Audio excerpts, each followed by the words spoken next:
Hello guys, அஸ்ஸலாமு அலைக்கும். Welcome to நஸி வ்ளாக். இன்றைக்கி நம்ம சேனலில் ரொம்ப ஹெல்த்தியான உளுந்தங்களி ரெசிபி எப்படி செய்யலான்னு பார்க்கலாம். இது உடம்பு வலி, இடுப்பு வலி, முதுகு வலி எல்லாத்துக்குமே ரொம்ப நல்லது. முக்கியமாக கேர்ள்ஸ்க்கு இது ரொம்ப நல்லது. இது வாரத்தில் 2 தடவையாவது பிரேக்ஃபாஸ்ட்டை ஆட் பண்ணிக்கோங்க. அவ்வளோ டேஸ்டான ஹெல்த்தியான ரெசிபி. இது செய்கிறதுக்கு வெல்லத்தை நம்ம காய்ச்சி எடுத்துக்கலாம்.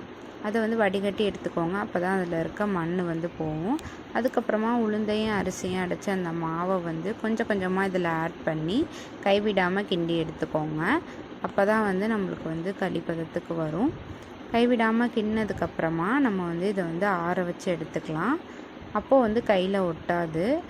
இது நீங்கள் கிட்ஸ்க்கும் கொடுக்கலாம், அட் த சேம் டைம் பெரியவங்களுக்கும் கொடுக்கலாம். அதுக்கப்புறமா நம்ம இதில் நல்லெண்ணெயையும் தேங்காய் பூவையும் சேர்த்து ஆட் பண்ணி சாப்பிட்டா அவ்வளோ டேஸ்ட்டாக இருக்கும். ட்ரை பண்ணி பாருங்கள் காய்ஸ். இதே மாதிரி இன்னொரு வீடியோவில் பார்க்குறேன்.